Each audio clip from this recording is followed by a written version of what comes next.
Satnam Waheguru JIO. ਤੂੰ ਸਮਰੱਥ ਵੱਡਾ,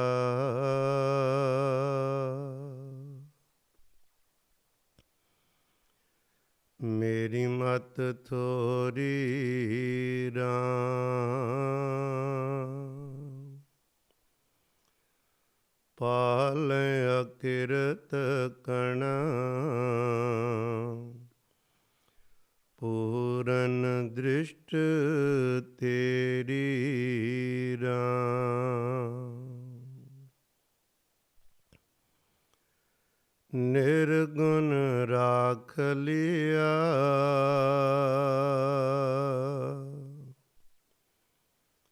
ਸੰਤਨ ਕਾ ਸਦਕਾ। ਸਤਿਗੁਰ ਟਾਕ ਲਿਆ,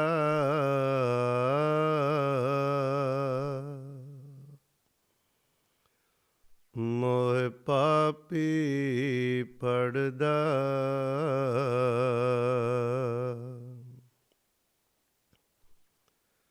ਸਤਨਾਮ ਵਾਹਿਗੁਰੂ ਜੀਓ। ਸੋਰਠ ਮਹੱਲਾ ਨੌਵਾਂ। ਪ੍ਰਾਨੀ ਕੌਣ ਉਪਾਉ ਕਰੈ,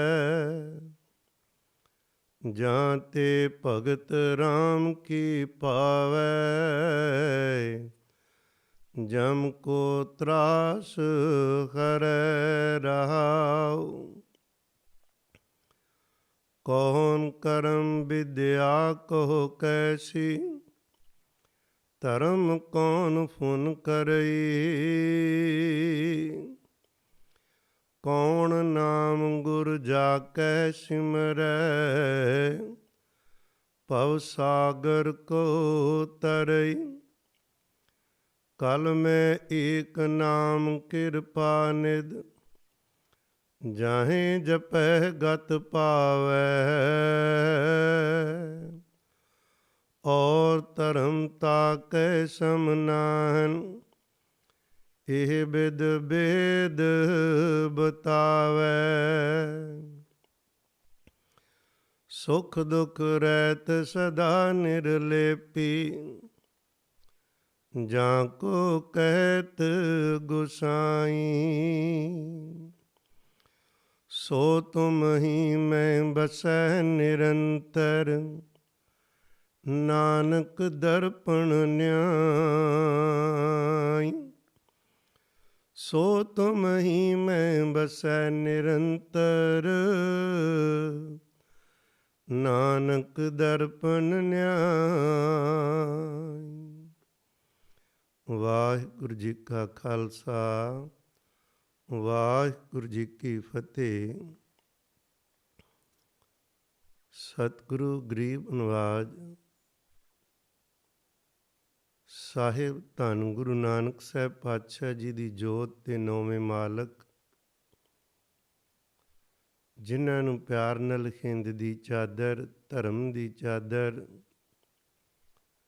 ਕਿਹਾ ਜਾਂਦਾ ਹੈ। ਸਤਿਗੁਰੂ ਗੁਰੂ ਤੇਗ ਬਹਾਦਰ ਸਾਹਿਬ ਸੱਚੇ ਪਾਤਸ਼ਾਹ ਜੀ ਦੀ ਪਵਿੱਤਰ ਬਾਣੀ, ਬੈਰਾਗਮਈ ਬਾਣੀ, ਜ਼ਿੰਦਗੀ ਨੂੰ ਸਾਈਂ ਦੇ ਪਿਆਰਾਂ ਵਿੱਚ ਰੰਗਣ ਵਾਲੀ ਬਾਣੀ, ਪਾਪੀਆਂ ਤੇ ਉਦਾਸ ਲੋਕਾਂ ਨੂੰ ਸਦਾ ਲਈ ਉਦਾਸੀਆਂ ਤੇ ਪਾਪਾਂ ਤੋਂ ਮੁਕਤ ਕਰਾ ਕੇ ਇਸ ਜੀਵਨ ਅੰਦਰ ਸੱਚਖੰਡ ਤੱਕ ਲੈ ਜਾਣ ਵਾਲੇ ਬਚਨ, ਉਹਨਾਂ ਦੀ ਵਿਚਾਰ ਕਰ ਰਹੇ ਹਾਂ। ਸੋਰਠ ਰਾਗ ਚੱਲ ਰਿਹਾ ਹੈ। ਸਤਿਗੁਰੂ ਜੀ ਨੇ ਕਿਰਪਾ ਕੀਤੀ ਹੈ, ਮਹਾਰਾਜ ਜੀ ਨੇ ਬਖਸ਼ਿਸ਼ ਕੀਤੀ। ਇਹ ਬਖਸ਼ਿਸ਼ ਜੋ ਹਰ ਰੋਜ਼ ਹੀ ਸਤਿਗੁਰੂ ਜੀ ਕਰਦੇ ਆ ਰਹੇ ਹਨ। ਅੱਜ ਜੋ ਬਚਨ ਹੈ, ਇਹਦੇ ਅੰਦਰ ਸਤਿਗੁਰਾਂ ਨੇ ਆਪ ਹੀ ਕੁਝ ਸਵਾਲ ਉਠਾਏ ਨੇ ਜੋ ਦੁਨੀਆ ਵੱਲੋਂ ਕੀਤੇ ਜਾਂਦੇ, ਤੇ ਉਹਨਾਂ ਦੇ ਜਵਾਬ ਵੀ ਦਿੱਤੇ। ਜਿਵੇਂ ਸਿੱਧ ਗੋਸ਼ਟ ਅੰਦਰ ਜੋਗੀਆਂ ਨੇ ਜੋ ਸਵਾਲ ਕੀਤੇ, ਸਤਿਗੁਰਾਂ ਜਵਾਬ ਦਿੱਤੇ। ਮਹਾਰਾਜ ਜੀ ਨੇ ਸਿੱਧ ਗੋਸ਼ਟ ਦੀ ਬਾਣੀ ਅੰਦਰ ਉਹਨਾਂ ਸਵਾਲਾਂ ਤੇ ਜਵਾਬਾਂ ਨੂੰ ਆਪਣੀ ਮੁਬਾਰਕ ਜ਼ੁਬਾਨ ਅਤੇ ਕਲਮ ਨਾਲ ਅੰਕਿਤ ਕਰ ਦਿੱਤਾ। ਵੈਸੇ ਤਾਂ ਜਪਜੀ ਸਾਹਿਬ ਜਦੋਂ ਸ਼ੁਰੂ ਹੁੰਦਾ ਏ ਉਹਦੇ ਵਿੱਚ ਹੀ ਸਵਾਲ ਖੜਾ ਕੀਤਾ, ਕਿਵ ਸਚਿਆਰਾ ਹੋਈ ਹੈ, ਕਿਵ ਕੂੜਾ ਟੁੱਟੈ ਭਾਲ। ਇਹ ਆਪ ਹੀ ਸਵਾਲ ਏ, ਕਿਵੇਂ ਕੂੜ ਦੀ ਕੰਧ ਟੁੱਟੇ, ਕਿਵੇਂ ਸਚਿਆਰੇ ਬਣੀਏ। ਤੇ ਨਾਲ ਹੀ ਉਹਦੇ ਜਵਾਬ ਏ ਭਈ ਹੁਕਮ ਰਜਾਈ, ਚੱਲਣਾ ਨਾਨਕ ਲਿਖਿਆ ਨਾਲ। ਇਸੇ ਤਰ੍ਹਾਂ ਸਾਧ ਸੰਗਤ, ਇਹ ਧੰਨ ਸ੍ਰੀ ਗੁਰੂ ਗ੍ਰੰਥ ਸਾਹਿਬ ਪਿਤਾ ਮਹਾਰਾਜ ਜੀ ਦਾ ਪਿਆਰਾ ਜਿਹਾ ਵਿਧਾਨ ਹੈ। ਮਹਾਰਾਜ ਜੀ ਸਾਡੇ ਵੱਲੋਂ ਹੋ ਕੇ ਕਿੰਨੇ ਦਿਆਲੂ ਕਿਰਪਾਲੂ ਨੇ। ਆਪ ਹੀ ਉਹ ਕਿਰਪਾ ਕਰਕੇ ਸਾਡੇ ਅੰਦਰ ਦੀਆਂ ਜਾਣਦੇ ਜਿਹੜੇ ਸਵਾਲ ਉੱਠੇ ਸਨ ਅੱਜ ਤੋਂ 550 ਸਾਲ ਪਹਿਲਾਂ, 500 ਸਾਲ ਪਹਿਲਾਂ, 200 ਸਾਲ ਪਹਿਲਾਂ ਜਾਂ ਹਜ਼ਾਰਾਂ ਸਾਲ ਬਾਅਦ ਉੱਠਣਗੇ, ਉਹਨਾਂ ਨੂੰ ਪਹਿਲਾਂ ਹੀ ਗੁਰਬਾਣੀ ਵਿੱਚ ਸਤਿਗੁਰਾਂ ਨੇ ਅੰਕਿਤ ਕੀਤਾ ਹੋਇਆ ਹੈ। ਅੱਜ ਵੀ ਗਰੀਬ ਨਵਾਜ ਪਿਤਾ ਮਹਾਰਾਜ ਜੀ ਨੇ ਸਵਾਲ ਆਪ ਹੀ ਕੁਝ ਪੈਦਾ ਕੀਤੇ ਨੇ।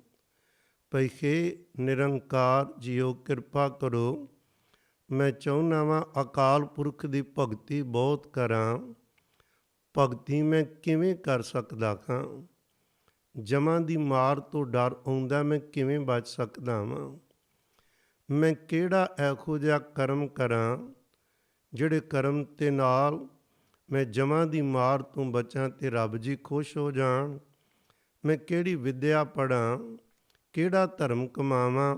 ਅੱਜ ਦੇ ਸ਼ਬਦ ਵਿੱਚ ਇਹ ਸਵਾਲ ਤੁਸੀਂ ਸੁਣੇ ਨੇ। ਉਹਦਾ ਜਵਾਬ ਧੰਨ ਗੁਰੂ ਤੇਗ ਬਹਾਦਰ ਸਾਹਿਬ ਪਿਤਾ ਜੀ ਬਖਸ਼ਦੇ ਨੇ।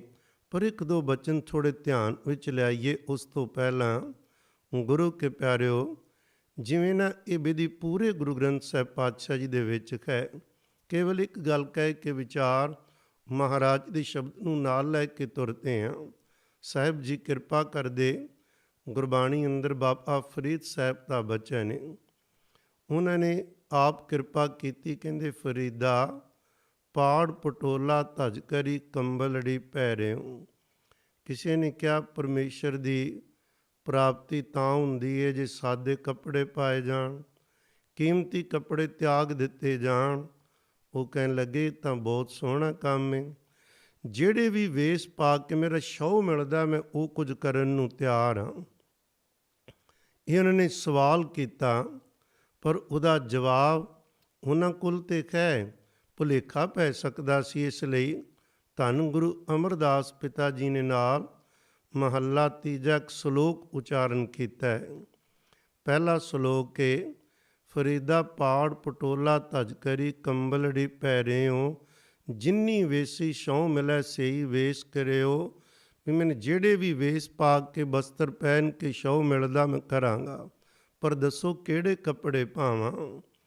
ਤੇ ਗੁਰੂ ਕੇ ਪਿਆਰਿਓ, ਮਹੱਲਾ ਤੀਜਾ ਤੋਂ ਬਾਅਦ ਇਹ ਸ਼ਬਦ ਸਾਹਿਬ ਕਹਿੰਦੇ, ਗੱਲ ਕੱਪੜਿਆਂ ਦੀ ਨਾ ਤੁਸੀਂ ਕਿਧਰੇ ਸਮਝ ਲੈਣਾ ਵੀ ਬਾਹਰੋਂ ਕੀਮਤੀ ਕੱਪੜੇ ਲਾ ਕੇ ਪਾਟੇ ਜੇ ਪਾ ਲਈਏ ਤੇ ਰੱਬ ਖੁਸ਼ ਹੋ ਜਾਏਗਾ। ਰੱਬ ਨੂੰ ਇਹਨਾਂ ਕੱਪੜਿਆਂ ਨਾਲ ਕੁਝ ਵਾਸਤਾ ਨਹੀਂ। ਉਹਦਾ ਤੇ ਇਹ ਵੇ ਵੀ ਤੁਹਾਨੂੰ ਤੁਹਾਡੀ ਨੀਅਤ ਵਿੱਚ ਕੀ ਹੈ। ਸੁਰਤੀ ਪਵਿੱਤਰ ਕਿ ਅਜੇ ਅਪਵਿੱਤਰ ਹੈ। ਇਹ ਪਵਿੱਤਰ ਹੁੰਦੀ ਨਾਮ ਜਪ ਜਪ ਕੇ। ਮਹਾਰਾਜ ਜੀ ਕਹਿੰਦੇ ਇਹਨੂੰ ਪਵਿੱਤਰ ਕਰੋ। ਜਦੋਂ ਇਹ ਹੋ ਗਏ, ਸੁਰਤੀ ਜਿਹੜੀ ਹੈ ਨੀਅਤ ਰਾਸ ਹੋ ਗਈ, ਤੇ ਸ਼ੌ ਘਰ ਬੈਠਿਆਂ ਨੂੰ ਮਿਲੇਗਾ। ਮਹਾਰਾਜ ਜੀ ਦੇ ਬਚਨ ਨੇ।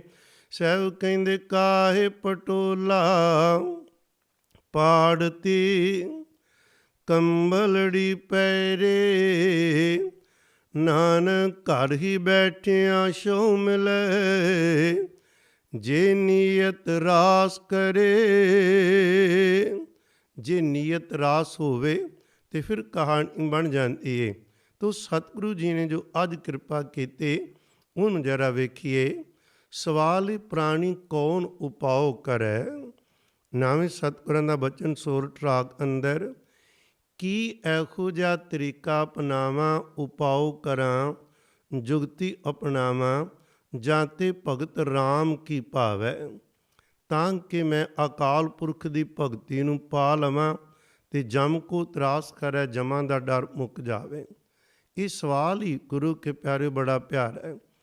ਜੇਕਰ ਭਗਤੀ ਕਰਾਂਗੇ ਤੇ ਭਗਤੀ ਹੋਰ ਕਰਨ ਲਈ ਚਾਅ ਵੀ ਤਾਂ ਹੀ ਬਣਨਾ ਹੈ। ਇਹਦਾ ਮਤਲਬ ਪਹਿਲਾਂ ਜਦੋਂ ਸ਼ੁਰੂ ਕਰਨਾ ਤੇ ਉਦੋਂ ਵੀ ਭਗਤੀ ਦੀ ਲੋੜ ਹੈ, ਪਰ ਭਗਤੀ ਕਰਨ ਤੋਂ ਬਾਅਦ ਹੀ ਭਗਤੀ ਦੀ ਕੀਮਤ ਦਾ ਜਦੋਂ ਪਤਾ ਲੱਗਦਾ ਹੈ ਤੇ ਫਿਰ ਇਹ ਸਵਾਲ ਅੰਦਰੋਂ ਹੋਰ ਵਧੇਰੇ ਉੱਠਦਾ ਹੈ। ਇੱਕ ਤਾਂ ਉਹ ਬੰਦਾ ਜਿਹੜਾ ਨਾਮ ਨਹੀਂ ਜਪਦਾ, ਭਗਤੀ ਨਹੀਂ ਕਰਦਾ, ਉਹ ਪੁੱਛੇ ਵੀ ਮੈਂ ਜ਼ਿੰਦਗੀ ਨੂੰ ਕਿਵੇਂ ਸੁਖੀ ਬਣਾਉਣਾ ਹੈ, ਮੈਂ ਕੀ ਕਰਾਂ, ਕਿਹੜਾ ਕਰਮ, ਕਿਹੜੀ ਵਿਦਿਆ ਪੜ੍ਹਾਂ, ਕਿਹੜਾ ਧਰਮ ਕਮਾਵਾਂ। ਤੁਸੀਂ ਉਹਨੂੰ ਜਵਾਬ ਦਿਓਗੇ ਭਈ ਅਕਾਲ ਪੁਰਖ ਦੀ ਭਗਤੀ ਕਰ। ਇੱਕ ਤਾਂ ਉਹਦਾ ਸਵਾਲ ਹੈ। ਪਰ ਭਗਤੀ ਕਰਨ ਵਾਲਿਆਂ ਨੂੰ ਗੁਰੂ ਕੇ ਪਿਆਰਿਓ ਫਿਰ ਉਹਨਾਂ ਦੇ ਅੰਦਰ ਇੱਕ ਨਵਾਂ ਸਵਾਲ ਉੱਠਦਾ ਹੈ ਵੀ ਮੈਂ ਵੱਧ ਕਿਵੇਂ ਭਗਤੀ ਕਰਾਂ। ਜਿੰਨਾ ਚਿਰ ਅੰਮ੍ਰਿਤ ਨਹੀਂ ਛਕਦੇ ਦੀ ਕੀਮਤ ਦਾ ਨਹੀਂ ਪਤਾ। ਜਦੋਂ ਅੰਮ੍ਰਿਤ ਛਕ ਲਿਆ ਉਸ ਤੋਂ ਬਾਅਦ ਇਸ ਅੰਮ੍ਰਿਤ ਦੀ ਕੀਮਤ ਦਾ ਪਤਾ ਲੱਗਦਾ ਹੈ। ਨਾਮ ਤੇ ਬਾਣੀ ਜਦੋਂ ਸਵਾਦ ਆਉਂਦਾ ਹੈ ਫਿਰ ਬੰਦਾ ਹੋਰ ਵਧੇਰੇ ਬਾਣੀ ਪੜ੍ਹਦਾ ਤਾਂ ਉਹਨੂੰ ਚਾਅ ਉੱਠਦਾ। ਪਹਿਲਾਂ ਨਹੀਂ ਸੀ। ਇੰਗਲੈਂਡ ਸੱਜਣ ਗੁਰਮੁਖ ਪਿਆਰੇ ਆਪਣੇ ਬਹੁਤ ਪਿਆਰ ਵਾਲੇ ਜ਼ਿੰਦਗੀ ਦੇ ਉਹਨਾਂ 60-62 ਸਾਲ ਦੁਨਿਆਵੀ ਸ਼ਰਾਬਾਂ ਕਬਾਬਾਂ 'ਚ ਲੰਘਾ ਦਿੱਤੇ। ਹੋਸ਼ ਆਈ, ਸੰਗਤ ਮਿਲੀ, ਇੱਧਰ ਤੁਰੇ, ਗੁਰਬਾਣੀ ਦੀ ਸੰਥਿਆ ਲਈ, ਅੰਮ੍ਰਿਤ ਦੀ ਦਾਤ ਲੈ ਕੇ ਸੰਥਿਆ ਲੈ ਕੇ ਗੁਰਬਾਣੀ ਪੜ੍ਹਦੇ। ਉਹ ਹੁਣ ਕੋਈ 70-72 ਸਾਲ ਦੇ ਨੇ ਜਾਂ ਵੱਧ ਵੀ ਇੱਕ ਅੱਧਾ ਸਾਲ ਹੋਣਗੇ। ਉਹਨਾਂ ਨੂੰ ਜਦੋਂ ਮਿਲੀਦਾ ਤਾਂ ਇੱਕੋ ਹੀ ਗੱਲ ਕਰੀ ਜਾਣਗੇ, ਗੁਰਬਾਣੀ ਪੜ੍ਹਦਾ ਤੇ ਰਸ ਬਹੁਤ ਆਉਂਦਾ, ਚਾਅ ਹੀ ਚੜ੍ਹਿਆ ਰਹਿੰਦਾ ਵੀ ਗੁਰਬਾਣੀ ਬੋਲ ਬੋਲ ਕੇ ਪੜ੍ਹਾਂ। ਪਿਆਰਿਓ ਪਹਿਲਾਂ ਗੁਰਬਾਣੀ ਪੜ੍ਹੀ ਜਾਂਦੀ ਕੇਵਲ ਤੇ ਕੇਵਲ ਵੀ ਚਲੋ ਹੁਕਮ ਹੈ। ਪੜ੍ਹਨ ਤੋਂ ਬਾਅਦ ਰਸ ਆਇਆ ਤੇ ਹੋਰ ਗੁਰਬਾਣੀ ਪੜ੍ਹਨ ਨੂੰ ਜੀ ਚਾਹੁੰਦਾ। ਦੁਨਿਆਵੀ ਤੌਰ 'ਤੇ ਤਾਂ ਭੁੱਖ ਲੱਗੇ, ਪ੍ਰਸ਼ਾਦਾ ਛਕ ਲਈਏ ਤੇ ਕਹਾਣੀ ਮੁੱਕ ਗਈ। ਇਹ ਨਾਮ ਬਾਣੀ ਦੀ ਭੁੱਖ ਐਸੀ ਹੈ, ਜਦੋਂ ਕੋਈ ਛਕਦਾ ਏ ਤੇ ਉਸ ਤੋਂ ਬਾਅਦ ਫਿਰ ਜ਼ਿਆਦਾ ਭੁੱਖ ਲੱਗਦੀ ਏ। ਅੱਜ ਵੀ ਕੁਝ ਇਸੇ ਤਰ੍ਹਾਂ ਹੀ ਸਤਿਗੁਰੂ ਸਾਡੀ ਝੋਲੀ ਬਚਨ ਪਾ ਰਹੇ ਨੇ। ਗੁਰੂ ਕੇ ਪਿਆਰਿਓ ਭਾਈ ਮੇਰੇ ਅੰਦਰ ਵਸੇ ਇੱਕ ਹੁੰਦਾ ਵਾਹਿਗੁਰੂ ਵਾਹਿਗੁਰੂ ਕਰਨਾ, ਇੱਕ ਹੁੰਦਾ ਵਾਹਿਗੁਰੂ ਕਿਆ ਅੰਦਰ ਟਿਕੇ, ਇਹਦੇ 'ਚ ਰਸ ਬਣੇ, ਉਹ ਮੰਜ਼ਲਾਂ 'ਤੇ ਪਹੁੰਚੀਏ। ਉਹਨੂੰ ਆਖਦੇ ਨੇ ਇੱਕ ਪਾਸੇ ਮਹਾਰਾਜ ਕਹਿੰਦੇ ਨਾਮ ਜਪੋ, ਕਿਧਰੇ ਕਹਿੰਦੇ ਨਾਮ ਅੰਦਰ ਵਸਾਓ। ਵਸ ਜਾਣ ਦਾ ਮਤਲਬ ਜਦੋਂ ਮਨ ਪੂਰੀ ਤਰ੍ਹਾਂ ਪਾਸੇ ਹੋ ਗਿਆ ਤੇ ਨਾਮ ਦਾ ਨਾਮੀ ਅਕਾਲ ਪੁਰਖ ਅੰਦਰ ਪ੍ਰਗਟ ਹੋ ਗਿਆ ਹੈ। ਇਹ ਭਾਗਾਂ ਵਾਲਿਆਂ ਦਾ ਸਵਾਲ ਹੈ, ਕਰਮਾਂ ਵਾਲਿਆਂ ਦਾ ਵੀ ਜਮਾਂ ਦਾ ਡਰ ਮੁੱਕੇ ਤੇ ਮੈਨੂੰ ਕੋਈ ਉਪਾਅ ਦੱਸੋ ਜਿਹਦੇ ਨਾਲ ਇਹ ਭਗਤੀ ਮੈਂ ਕਰਾਂ, ਭਗਤੀ ਵਿੱਚ ਮੇਰੀ ਸੁਰਤੀ ਹੋਵੇ। ਫਿਰ ਅੱਗੇ ਜੇ ਪੁੱਛਿਆ ਜਾ ਰਿਹਾ ਇਹ ਪਿਆਰ ਵਾਲਿਆਂ ਦਾ ਸਵਾਲ, ਕੌਣ ਕਰਮ ਵਿਦਿਆ ਕੋ ਕੈਸੀ, ਕਿਹੜਾ ਕਰਮ ਕਰਾਂ, ਵਿਦਿਆ ਕਿਹੜੀ ਪੜ੍ਹਾਂ। ਸੁਣਨਾ ਇਹਨਾਂ ਸਵਾਲਾਂ ਦਾ ਜਵਾਬ ਇੱਕੋ ਹੀ ਹੋਏਗਾ, ਧਰਮ ਕੌਣ ਫੁਨ ਕਰੇ, ਧਰਮ ਦੇ ਕਿਹੜੇ ਕੰਮ ਕਰਾਂ। ਇਹ ਗੁਰੂ ਕੇ ਪਿਆਰਿਓ ਜਦੋਂ ਪੁੱਛਦੇ ਨਾ ਧਰਮ ਦੇ ਕਿਹੜੇ ਕੰਮ ਕਰਾਂ, ਕੌਣ ਨਾਮ ਗੁਰ ਜਾ ਕੈ ਸਿਮਰੈ, ਭਵ ਸਾਗਰ ਕੋ ਤਰੀ, ਕਿਹੜੇ ਗੁਰੂ ਕੋਲ ਨਾਮ ਲਵਾਂ ਤਾਂ ਕਿ ਮੈਂ ਉਸ ਲੈ ਕੇ ਉਹਦੇ ਕੋਲ ਨਾਮ ਸਿਮਰਾਂ ਤੇ ਭਵ ਸਾਗਰ ਤੋਂ ਪਾਰ ਹੋਵਾਂ। ਕਿਉਂਕਿ ਸ਼ੁਰੂ ਤੋਂ ਲੈ ਕੇ ਘਾਟ ਰਹੀ ਤੇ ਹੁਣ ਵੀ ਬਰਾਬਰ ਹਰ ਧਰਮ ਦੇ ਨਾਲ ਜੁੜੀ ਹੋਈ ਹੈ। ਸਾਡੇ ਨਾਲ ਵੀ ਜੁੜ ਗਈ ਹੈ, ਬਾਕੀ ਧਰਮਾਂ ਨਾਲ ਵੀ ਇਹ ਕੁਝ ਹੋਇਆ। ਅਸੀਂ ਧਰਮ ਸਮਝ ਲੈਂਦੇ ਹਾਂ ਧਰਮ ਦੇ ਬਾਹਰਲਾ ਰੂਪ, ਬਾਹਰਲੀ ਮਰਿਆਦਾ, ਬਾਹਰਲਾ ਰਹਿਣ ਸਹਿਣ, ਪਰ ਅਸਲ ਵਿੱਚ ਧਰਮ ਕੀ ਹੈ ਉਹਦਾ ਜਵਾਬ ਹੁਣ ਸਤਿਗੁਰੂ ਦੇਣ ਲੱਗੇ। ਸਾਰੇ ਸਵਾਲਾਂ ਦਾ, ਭਗਤੀ ਦਾ ਵਸਣਾ, ਜਮਾਂ ਦਾ ਡਰ ਮੁੱਕਣਾ, ਕਰਮ ਕਿਹੜਾ ਚੰਗਾ ਹੈ, ਵਿਦਿਆ ਕਿਹੜੀ ਚੰਗੀ ਹੈ। ਗੁਰੂ ਕੇ ਪਿਆਰਿਓ ਧਰਮ ਕਿਹੜਾ, ਧਰਮ ਦਾ ਧਰਮ ਇਹ ਨਹੀਂ ਪਈ ਧਰਮ ਕਿਹੜਾ ਹਿੰਦੂ ਮੁਸਲਮਾਨ ਨਹੀਂ, ਮੰਮੀ ਨੂੰ ਔਂਕੜ ਵੀ ਉਹ ਕਿਹੜਾ ਧਰਮ, ਕਿਹੜੀਆਂ ਚੀਜ਼ਾਂ ਧਾਰਨ ਕਰਾਂ ਜਿਹਦੇ ਨਾਲ ਭਵਸਾਗਰ ਤੋਂ ਪਾਰ ਹੋਵਾਂ। ਤੇ ਸਾਹਿਬ ਇੱਕੋ ਹੀ ਗੱਲ ਜਵਾਬ ਦੇਣ ਲੱਗੇ ਨੇ, ਇੱਕੋ ਬਚਨ ਹੀ ਕਹਿੰਦੇ, ਕਲ ਮੈਂ ਏਕ ਨਾਮ ਕਿਰਪਾ ਨਿਧ, ਨਾਮ ਇੱਕੋ ਹੀ ਅਕਾਲ ਪੁਰਖ ਵਾਹਿਗੁਰੂ ਦਾ, ਜਾਹੇ ਜਪੈ ਗਤ ਪਾਵੈ, ਜਿਹਨੂੰ ਜਪ ਕੇ ਤੁਹਾਡੀ ਮੁਕਤੀ ਹੋਏਗੀ ਔਰ ਭਵਸਾਗਰ ਤੋਂ ਪਾਰ ਹੋਗੇ। ਨਾਲ ਉਚੇਚਾ ਕਹਿੰਦੇ ਔਰ ਧਰਮ ਤਾਕੈ ਸਮ ਨਾ ਕਹਿਣ, ਇਹ ਬਿਦ ਵੇਦ ਬਤਾਵੈ। ਵੇਦ ਅਰਥ ਗਿਆਨ। ਕਹਿਣ ਲੱਗੇ ਇਹਦੇ ਬਰਾਬਰ ਹੋਰ ਕੋਈ ਧਰਮ ਨਹੀਂ ਜੇ। ਸਭ ਤੋਂ ਵੱਡੀ ਧਰਮ ਦੀ ਨਿਸ਼ਾਨੀ ਹੈ ਅਕਾਲ ਪੁਰਖ ਦਾ ਨਾਮ ਜਪਣਾ। ਗੁਰੂ ਕੇ ਪਿਆਰਿਓ, ਜੇਕਰ ਆਦਮੀ ਨਾਮ ਨਹੀਂ ਜਪਦਾ, ਉਹ ਬਾਹਰੋਂ ਧਰਮ ਦੇ ਜਿਤਨੇ ਕਰਮਕਾਂਡ ਕੋ ਜੰਜੂ ਪਹਿਨ ਰਿਹਾ, ਨਮਾਜ਼ ਅਦਾ ਕਰ ਰਿਹਾ, ਸਾਧ ਸੰਗਤ ਉਹ ਮਹਾਰਾਜ ਜੀ ਦੇ ਬਖਸ਼ੇ ਕਕਾਰ ਉਹਨੇ ਪਹਿਨ ਲਏ ਨੇ। ਬਾਹਰੋਂ ਇੱਕ ਜਪਜੀ ਸਾਹਿਬ ਦਾ ਪਾਠ ਕਰਦਾ ਏ ਤੇ ਉਹ ਸਮਝੇ ਮੈਂ ਧਰਮ ਕਮਾ ਲਿਆ। ਸਾਹਿਬ ਕਹਿੰਦੇ ਨੇ ਧਰਮ ਦਾ ਅਰਥ ਜਾਹੇ ਜਪੇ ਗਤ ਭਾਵੈ। ਇਹ ਕਰਮ, ਇਹ ਨਾਮ ਜਪ ਕੇ ਅੰਦਰ ਜਾਣਾ ਪਵੇਗਾ। ਜਿਹਨੇ ਇਹ ਨਹੀਂ ਕੀਤਾ ਉਹਨੇ ਧਰਮ ਦਾ ਕੁਝ ਵੀ ਨਹੀਂ ਕੀਤਾ, ਉਹਨੂੰ ਧਰਮ ਦੀ ਅਜੇ ਸਮਝ ਹੀ ਨਹੀਂ ਆਈ। ਇਹਦੇ ਬਰਾਬਰ ਦੁਨੀਆ ਦੀ ਕੋਈ ਚੀਜ਼ ਨਹੀਂ ਜੇ ਨਾਮ ਦੇ। ਇੱਕ ਜਗ੍ਹਾ ਨਾ ਸਤਿਗੁਰਾਂ ਨੇ ਮਿਹਰ ਕੀਤੀ ਏ, ਆਪ ਹੀ ਦੱਸਦੇ ਨੇ, ਪੰਚਮ ਪਿਤਾ ਦਾ ਬੱਚਾ ਨੇ। ਸਾਹਿਬ ਕਹਿੰਦੇ ਦੇਖੋ, ਪ੍ਰਭ ਜੀ ਕੋ ਨਾਮ ਜਪਤ ਮਨ ਚੈਨ। ਜੇ ਕੋਈ ਅੰਦਰ ਦਾ ਚੈਨ ਚਾਹੁੰਦਾ, ਸ਼ਾਂਤੀ ਚਾਹੁੰਦਾ, ਤੇ ਇੱਕੋ ਤਰੀਕਾ ਏ ਨਾਮ ਜਪੇ ਅਕਾਲ ਪੁਰਖ ਦਾ। ਪੰਜਾਂ ਪਿਆਰਿਆਂ ਕੋਲੋਂ ਸਤਿਗੁਰੂ ਜੀ ਦਿਵਾਉਂਦੇ ਨੇ, ਸਤਿਗੁਰੂ ਜੀ ਦਾ ਹੁਕਮ ਹੈ। ਕਹਿਣ ਲੱਗੇ ਇਹਦੇ ਬਰਾਬਰ ਨਾ ਬਹੁ ਪ੍ਰਕਾਰ ਖੋਜੈ, ਸਭ ਤਾਕੋ ਬਿਖਮ ਨਾ ਜਾਈ ਲੈਣ। ਜਿੰਨੀ ਮਰਜ਼ੀ ਖੋਜ ਕਰ ਲਵੋ, ਔਖੇ ਔਖੇ ਰਸਤੇ ਅਪਣਾ ਲਓ, ਇਹਦੇ ਬਰਾਬਰ ਕਿਸੇ ਚੀਜ਼ ਨੇ ਨਹੀਂ ਅਪੜਨਾ। ਕੋਈ ਪੂਜਾ ਕਰ ਲਵੇ, ਵਰਤ ਰੱਖ ਲਵੇ, ਤਿਲਕ ਲਾ ਲਵੇ, 68 ਤੀਰਥਾਂ ਦਾ ਇਸ਼ਨਾਨ ਕਰ ਲਵੇ, ਪੁੰਨ ਦਾਨ ਜਿੰਨਾ ਮਰਜ਼ੀ ਕਰ ਲਵੇ, ਕਹਿਣ ਲੱਗੇ ਇਹਨਾਂ ਚੀਜ਼ਾਂ ਨਾਲ ਰੱਬ ਨੇ ਖੁਸ਼ ਨਹੀਂ ਹੋਣਾ। ਪੂਜਾ ਵਰਤ ਤਿਲਕ ਇਸ਼ਨਾਨਾ, ਪੁੰਨ ਦਾਨ ਬੋਦੈਨ, ਕਉ ਨ ਭੀਜੈ ਸੰਜਮ ਸੁਆਮੀ ਬੋਲੇ। ਮਿੱਠੇ ਬੈਨ ਕੋਈ ਮਿੱਠਾ ਬੋਲਦਾ ਹੋਵੇ। ਫਿਰ ਕਹਿੰਦੇ ਜਾਪ ਤਾਪ ਭ੍ਰਮਣ ਬਸਦਾ, ਕਰ ਉਰਦ ਤਾਪ ਲੈ ਗੈਨ। ਇਹ ਬਦਨੈ ਪਤਿਆਨੋ ਠਾਕੁਰ ਜੋਗ ਜੁਗਤ ਕਰ ਜੈਨ। ਜੇ ਕੋਈ ਜਾਪ ਕਰਦਾ, ਤਪ ਕਰਦਾ ਏ, ਧਰਤੀ ਦੇ ਉਹ ਗੇੜੇ ਲਾਂਦਾ ਏ, ਪੁੱਠਾ ਹੋ ਕੇ ਤਪ ਕਰੇ, ਗੁਰੂ ਕੇ ਪਿਆਰਿਓ ਦਸਮ ਦੁਆਰ ਉਹ ਸਵਾਦ ਚੜਾਵੇ, ਜੋਗੀਆਂ ਦੀ ਜੁਗਤੀ ਅਪਣਾਵੇ, ਇਹ ਸਾਰਾ ਕੁਛ ਨਹੀਂ, ਨਾਮ ਦੇ ਬਰਾਬਰ ਨਹੀਂ, ਅੰਦਰ ਨਹੀਂ ਟਿਕੇਗਾ। ਧਰਮ ਦਾ ਕਰਮ ਅਧੂਰਾ ਹੋਏਗਾ, ਧਰਮ ਦੇ ਰਸਤੇ ਤੇ ਤੁਰੇ ਨਹੀਂ। ਧਰਮ ਕੀਏ ਅੰਦਰ ਨਾਮ ਜਪ ਕੇ ਅਭਿਆਸ ਕਰਨਾ, ਅੰਦਰ ਦੀ ਯਾਤਰਾ ਕਰਨੀ ਤੈ। ਅੰਮ੍ਰਿਤ ਨਾਮ ਨਿਰਮੋਲਕ ਖਰਜਸ, ਤਿਨ ਪਾਇਓ ਜਿਸ ਕਿਰਪੈਨ। ਕਹਿੰਦੇ ਜਿਹੜਾ ਅੰਮ੍ਰਿਤ ਨਾਮ ਹੈ ਨਾ, ਇਹ ਮਿਲਦਾ ਹਰ ਕਿਸੇ ਨੂੰ ਜਿਹਦੇ ਤੇ ਵਾਹਿਗੁਰੂ ਕਿਰਪਾ ਕਰੇ, ਦੇਵੇ, ਉਹ ਹੀ ਨਾਮ ਲੈ ਸਕਦਾ। ਪਰ ਕਿੰਨੇ ਲੋਕਾਂ ਨੂੰ ਆਪਾਂ ਕਹਿੰਦੇ ਆ ਨਾਮ ਜਪੋ, ਕੋਈ ਸਾਡੇ ਕਹਿ ਤੇ ਜਪਦਾ। ਕਈਆਂ ਨੂੰ ਤੁਸੀਂ ਵੇਖਦੇ ਹੋ ਸਾਧ ਸੰਗਤ, ਜੋ ਮਰਜ਼ੀ ਉਹਨਾਂ ਨੂੰ ਦਲੀਲ ਦੇ ਲਓ, ਹੋਰ ਕੁਛ ਕਰ ਲੈਣਗੇ, ਨਾਮ ਨਹੀਂ ਜਪਣਗੇ। ਖੰਡ ਪਾਠ ਕਰਾ ਦਿਆਂਗੇ, ਲੰਗਰਾਂ ਦੀ ਸੇਵਾ ਲੈ ਲਾਂਗੇ, ਸਭ ਕੁਝ ਭਲਾ ਹੈ। ਪਰ ਸਾਹਿਬ ਕਹਿੰਦੇ ਨਾ ਸੋਚਣਾ ਵੀ ਧਰਮ ਕਮਾ ਲਿਆ। ਧਰਮ ਕਮਾਉਣ ਲਈ ਕੱਲੇ ਕੱਲੇ ਨੂੰ ਇਹ ਤਰੀਕਾ ਅਪਣਾਉਣਾ ਪਵੇਗਾ। ਕਲ ਮੈਂ ਏਕ ਨਾਮ ਕਿਰਪਾ ਨਿਧ। ਸਾਡੇ ਘਰ ਵਿੱਚ ਨਾ ਸਤਿਗੁਰਾਂ ਨੇ ਦਾਤਾਂ ਸਾਨੂੰ ਬਹੁਤ ਦਿੱਤੀਆਂ, ਖਜ਼ਾਨੇ ਭਰ ਭਰ ਕੇ, ਅਸੀਂ ਕੇਵਲ ਉਹਨੂੰ ਵਰਤਣਾ ਸੀ। ਇੱਕ ਤੇ ਉਹ ਲੋਕ ਨੇ ਜਿਨ੍ਹਾਂ ਕੋਲ ਖਜ਼ਾਨਾ ਹੀ ਨਹੀਂ, ਉਹ ਕੀ ਵਰਤਣਗੇ। ਪਰ ਜਿਨ੍ਹਾਂ ਕੋਲ ਖਜ਼ਾਨਾ ਹੋਵੇ ਤੇ ਉਹ ਵਰਤਨ ਨਾ, ਉਹਨਾਂ ਤੇ ਅਫਸੋਸ ਹੋਏਗਾ ਨਾ। ਗੁਰੂ ਕੇ ਪਿਆਰਿਓ, ਬੜੇ ਵਿਦਵਾਨ ਲੋਕਾਂ ਨੇ ਜਦੋਂ ਸਿੱਖ ਧਰਮ ਦੀ ਸਟੱਡੀ ਕੀਤੀ, ਗੁਰਬਾਣੀ ਦੇ ਇਤਿਹਾਸ ਨੂੰ ਪੜ੍ਹਿਆ, ਉਹਨਾਂ ਨੇ ਖੁਸ਼ੀਆਂ ਵੀ ਯਾਦ ਕੀਤੀਆਂ ਤੇ ਅਫਸੋਸ ਵੀ ਕੀਤਾ। ਉਹਨਾਂ ਦੇ ਈਸਾਈਆਂ ਵਿੱਚ ਇੱਕ ਬਹੁਤ ਹੀ ਪ੍ਰਚਲਿਤ ਗੱਲ ਏ, ਉਹ ਤਾਨਾ ਵੀ ਮਾਰੇ ਉਹਨਾਂ ਨੇ। ਕਹਿੰਦੇ ਸਾਡੇ ਕੋਲ ਕੇਵਲ ਇੱਕ ਸ਼ਹੀਦ ਹੈ, ਸਾਡੇ ਈਸਾ ਜੀ। ਅਸੀਂ ਦੁਨੀਆ ਦੇ ਕਿੰਨੇ ਵੱਡੇ ਖੀਸੇ ਅੰਦਰ ਈਸਾਈ ਧਰਮ ਨੂੰ ਫੈਲਾ ਦਿੱਤਾ ਹੈ। ਤੁਹਾਡੇ ਹਜ਼ਾਰਾਂ ਲੱਖਾਂ ਸ਼ਹੀਦ ਨੇ, ਤੁਸੀਂ ਇਹ ਸਿੱਖੀ ਦੀ ਖੁਸ਼ਬੂ ਇਹ ਆਪਣੀ ਕੌਮ ਤੱਕ ਵੀ ਨਹੀਂ ਪੂਰੀ ਫੈਲਾ ਸਕੇ। ਇਹਦੇ 'ਚ ਕੋਈ ਸ਼ੱਕ ਨਹੀਂ ਹੈ। ਸਤ ਸੰਗਿਓ, ਸਾਡੇ ਕੋਲ ਖਜ਼ਾਨਾ ਹੀ, ਅਤੇ ਖਜ਼ਾਨਾ ਵੀ ਉਹ ਜਿਹੜਾ ਕਦੇ ਮੁੱਕਦਾ ਨਹੀਂ। ਕਿਤੇ ਉਹ ਖਜ਼ਾਨਾ ਹੈ ਨਾ ਜਿਹੜਾ ਉਹਨੂੰ ਜਦੋਂ ਵਰਤੀਏ ਹੌਲੀ ਹੌਲੀ ਘਟਦਾ ਹੈ।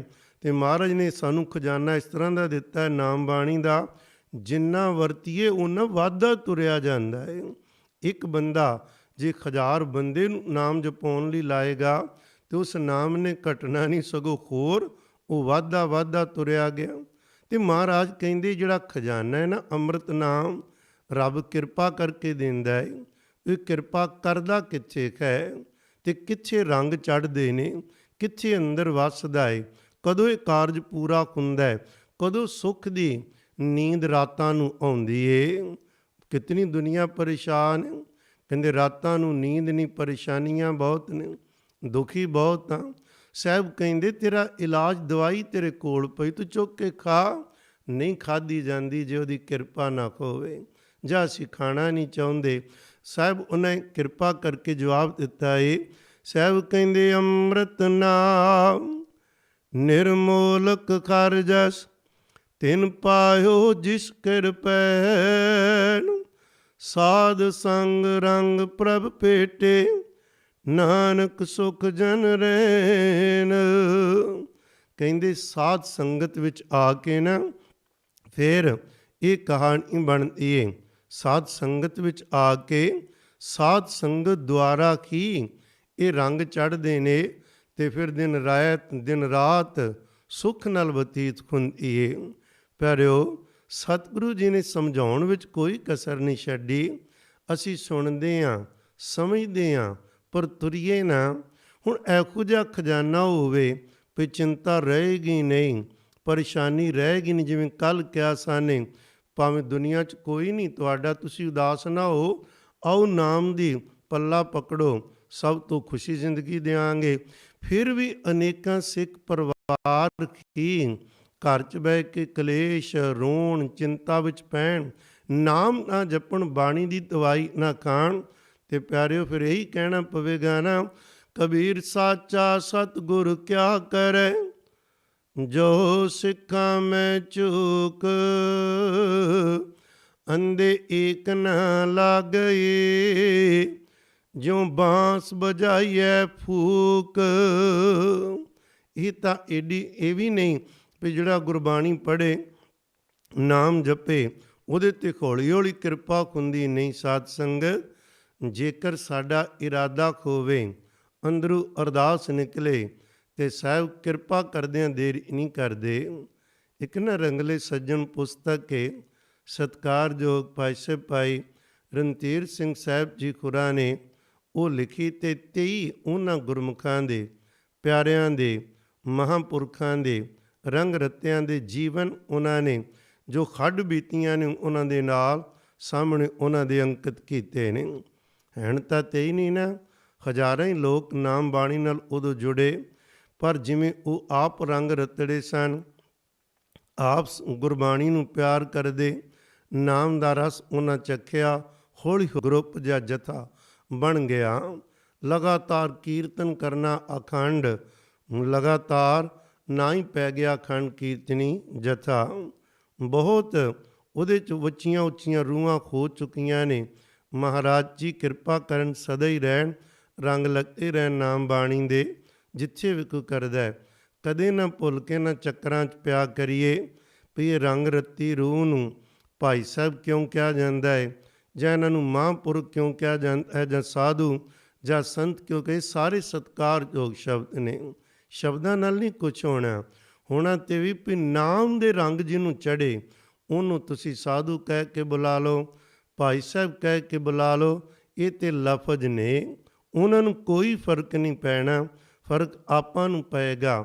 ਕਿਸੇ ਰੰਗ ਰੱਤੀ ਰੂਹ ਨੂੰ ਜਿੰਨਾ ਆਦਰ ਸਤਿਕਾਰ ਦਿਆਂਗੇ, ਉਹਦੇ ਨਾਲ ਆਪਾਂ ਨੂੰ ਰੰਗ ਚੜ੍ਹਨਗੇ, ਆਪਣਾ ਭਲਾਈ। ਉਸ ਸਤਿਗੁਰੂ ਜੀ ਦੇ ਬਾਣੀ ਤੇ ਨਾਮ ਦੀ ਵਡਿਆਈ ਹੈ।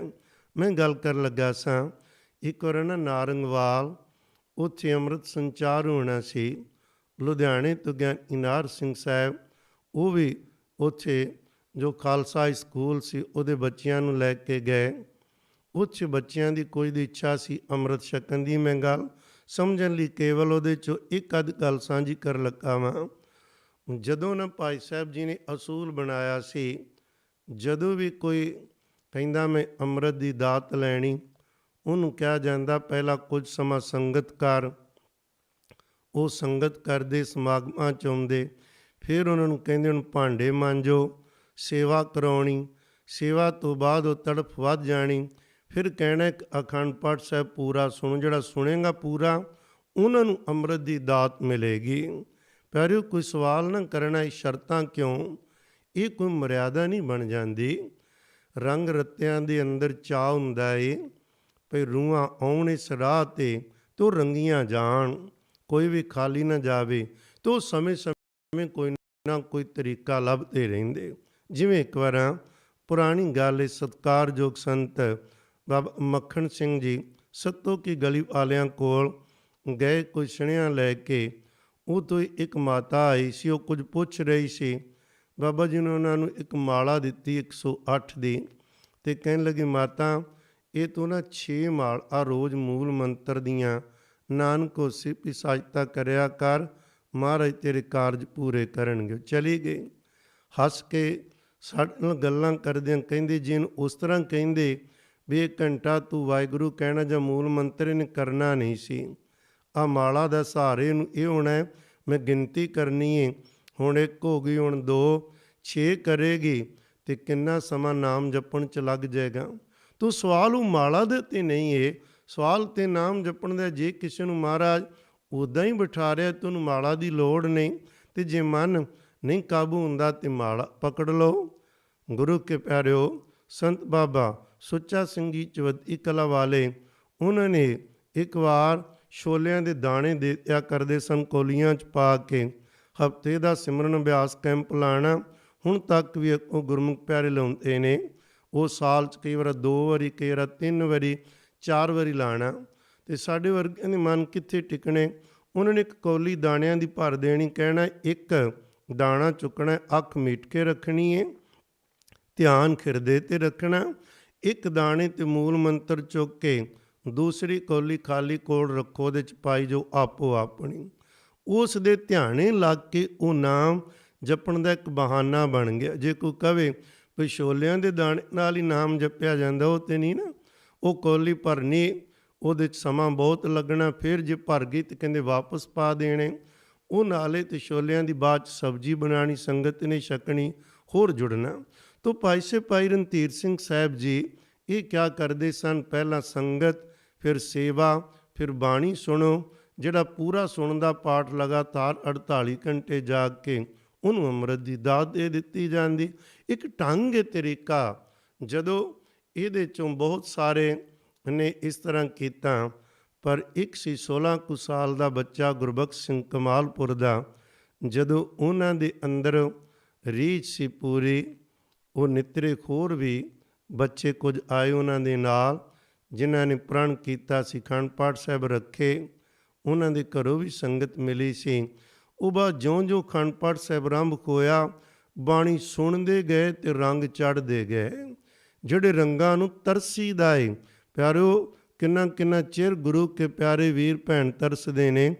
ਭਾਈ ਰਣਧੀਰ ਸਿੰਘ ਸਾਹਿਬ ਲਿਖਦੇ ਹੋ, ਇੰਨਾ ਪਿਆਰ, ਇੰਨਾ ਉਹਦੇ ਚਿਹਰੇ ਤੋਂ ਜਲਾਲ ਝੱਲਿਆ ਨਾ ਜਾਵੇ।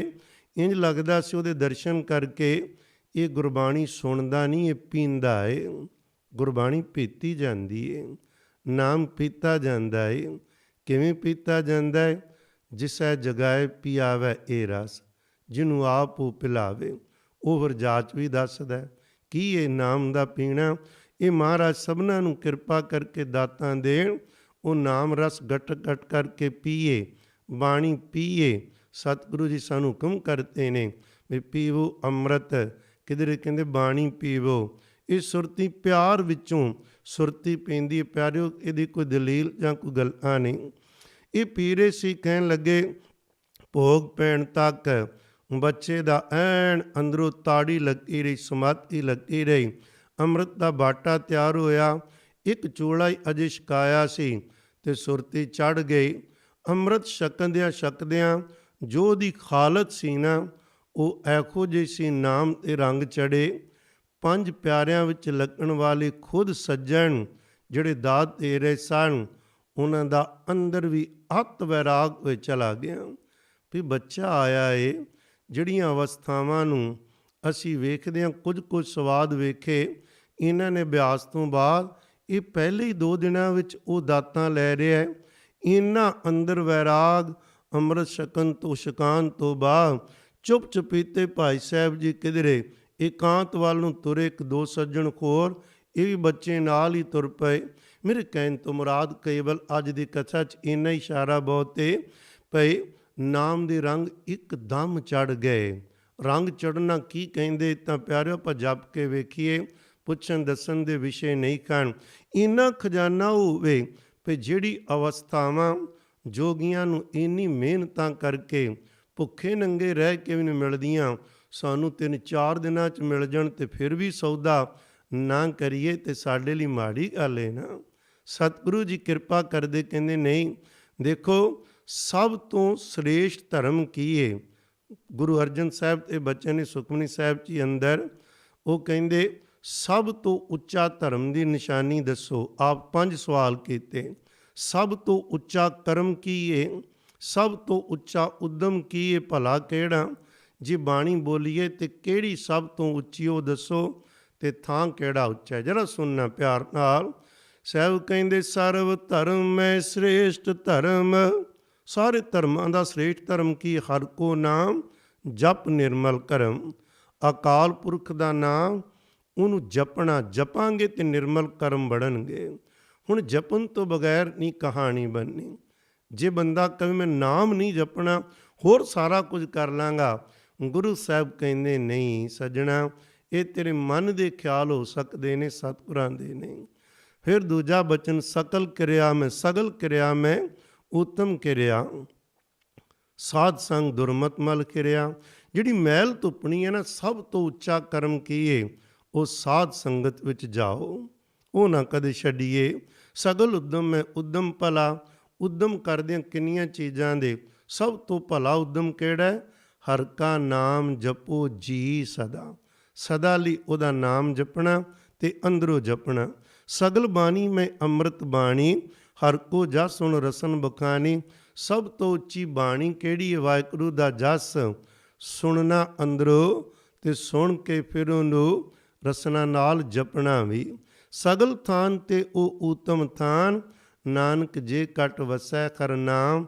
ਸਾਰੀਆਂ ਥਾਵਾਂ ਨਾਲੋਂ ਉੱਚੀ ਥਾਂ ਕਿਹੜੀ ਹੈ? ਜਿਹੜੇ ਹਿਰਦੇ ਵਿੱਚ ਅਕਾਲ ਪੁਰਖ ਦਾ ਨਾਮ ਵਸ ਜਾਂਦਾ, ਉਹ ਅੰਦਰ ਥਾਂ ਹੈ, ਬਾਹਰੋਂ ਨਹੀਂ ਵੀ ਕਿਹੜੀ ਥਾਂ ਚੰਗੀ ਹੈ। ਤੋ ਸਾਹਿਬ ਗੁਰੂ ਤੇਗ ਬਹਾਦਰ ਪਿਤਾ ਜੀ ਨੇ ਅੱਜ ਬਖਸ਼ਿਸ਼ ਕੀਤੀ, ਕਹਿੰਦੇ ਕਲ ਮੈਂ ਏਕ ਨਾਮ ਕਿਰਪਾ ਨਿਧ, ਜਾਹੀਂ ਜਪੇ ਗਤ ਪਾਵੈ, ਔਰ ਧਰਮ ਤਾਕੈ ਸਮ ਨਾਹਨ। ਇਹ ਬੇਦ ਬੇਦ ਬਤਾਵੈ, ਸੁਖ ਦੁਖ ਰਹਿਤ ਸਦਾ ਨਿਰਲੇਪੀ। ਜਾ ਕੋ ਕਹਿਤ ਗੁਸਾਈ, ਜਿਹਨੂੰ ਰੱਬ ਆਖਦੇ ਹੋ ਸਾਈਂ ਕਹਿੰਦੇ ਹੋ, ਉਹਦੇ ਉੱਪਰ ਸੁੱਖ ਦੁੱਖ ਦਾ ਕੋਈ ਅਸਰ ਨਹੀਂ, ਨਿਰਲੇਪ ਏ। ਸੋ ਤੁਮ ਹੀ ਮੈਂ ਬਸੈ ਨਿਰੰਤਰ। ਜੇ ਤੁਸੀਂ ਵੀ ਚਾਹੁੰਦੇ ਹੋ ਕਿਸੇ ਸੁੱਖ ਦੁੱਖ ਦਾ ਅਸਰ ਨਾ ਹੋਵੇ, ਨਿਰਲੇਪ ਹੋਵੋ, ਆਨੰਦ ਦੀ ਅਵਸਥਾ ਬਣੇ, ਤੇ ਕਹਿੰਦੇ ਸੋ ਤੁਮ ਹੀ ਮੈਂ ਬਸੈ ਨਿਰੰਤਰ, ਨਾਨਕ ਦਰਪਨ ਨਿਆਈ। ਉਹ ਅਕਾਲ ਪੁਰਖ ਤੁਹਾਡੇ ਸਭਨਾਂ 'ਚ ਵਸਦਾ। ਉਹ ਨਿਰਲੇਪ ਵਾਹਿਗੁਰੂ ਨਾ ਕਿਸੇ ਖਾਸ ਲੋਕਾਂ ਵਿੱਚ ਨਹੀਂ, ਕਹਿੰਦੇ ਤੁਹਾਡੇ ਵਿੱਚ ਵਸਦਾ। ਜਿਵੇਂ ਸ਼ੀਸ਼ੇ ਦੇ ਸਾਹਮਣੇ ਖਲੋਈਏ ਤੇ ਆਪਣਾ ਸਰੂਪ ਦਿਸਦਾ ਹੈ, ਕਹਿਣ ਲੱਗੇ ਉਹ ਬਿਲਕੁਲ ਇਸੇ ਤਰ੍ਹਾਂ ਪ੍ਰਮਾਤਮਾ ਸਾਡੇ ਅੰਦਰ ਏ। ਗੁਰਬਾਣੀ ਤੇ ਨਾਮ ਜਪਣ ਦਾ ਸ਼ੀਸ਼ਾ ਜਦੋਂ ਆਪਣੇ ਸਾਹਮਣੇ ਰੱਖਾਂਗੇ ਤੇ ਉਹ ਫਿਰ ਨਜ਼ਰ ਆ ਜਾਏਗਾ ਸਾਡਾ ਆਪਾ ਪਰਮੇਸ਼ਰ, ਉਹ ਜੋਤ ਸਰੂਪ, ਉਹਦੀ ਪਛਾਣ ਹੋਏਗੀ। ਤੋ ਆਓ ਗੁਰੂ ਕੇ ਪਿਆਰ ਵਾਲਿਓ, ਸਤਿਗੁਰੂ ਜੀ ਨੇ ਕੋਈ ਇਹੋ ਜਿਹਾ ਪੱਖ ਨਹੀਂ ਛੱਡ ਰਹੇ ਜਿਹੜਾ ਜ਼ਿੰਦਗੀ ਦਾ ਸਾਡਾ ਅਧੂਰਾ, ਅਸੀਂ ਜਿਸ ਪੱਖੋਂ ਅਧੂਰੇ ਹਾਂ ਉਹਨੂੰ ਪੂਰਾ ਕਰ ਲਈ ਢੰਗ ਨਾਲ ਦੱਸਦੇ ਕੌਣ? ਦੱਸਦੇ ਨੇ ਜੇ ਤੁਰਾਂਗੇ ਤੇ ਸਤਿਗੁਰੂ ਇਹ ਕਲਾ ਵੀ ਵਰਤਾਣਗੇ। ਜੋ ਅੰਦਰ ਸਵਾਲ ਨੇ ਜਾਂ ਸਾਡੇ ਸਾਹਮਣੇ ਮੁਸ਼ਕਲਾਂ ਨੇ, ਇੱਕ ਇੱਕ ਸ਼ਬਦ ਅੰਦਰ ਕਿਵੇਂ ਮਹਾਰਾਜ ਉਸ ਮੁਸ਼ਕਲ ਨੂੰ ਕਿੰਨੇ ਵਿਸਤਾਰ ਨਾਲ ਪਿਆਰਾਂ ਨਾਲ ਦਰਸਾਈ ਜਾ ਰਹੇ ਨੇ। ਤੋ ਆਓ ਸਭ ਤੋਂ ਵੱਡਾ ਧਰਮ ਕਮਾਈਏ। ਧਰਮ ਦਾ ਕਰਮ ਹੈ ਪਰਮੇਸ਼ਰ ਦਾ ਨਾਮ ਜਪਣਾ, ਉਹਨੂੰ ਅੰਦਰ ਵਸਾਉਣਾ ਤੇ ਸਤਿਗੁਰੂ ਜੀ ਦੀਆਂ ਮਿਹਰਾਂ ਨੂੰ ਮਾਣ ਕੇ ਸੁੱਖ ਦੀ ਜ਼ਿੰਦਗੀ ਕੱਟਣੀ, ਭੁੱਲ ਚੁੱਕ ਦੀ ਖਿਮਾ ਕਰਨੀ। ਫਤਿਹ ਬੁਲਾਓ ਜੀ। ਵਾਹਿਗੁਰੂ ਜੀ ਕਾ ਖਾਲਸਾ, ਵਾਹਿਗੁਰੂ ਜੀ ਕੀ ਫਤਿਹ। ਗੁਰੂ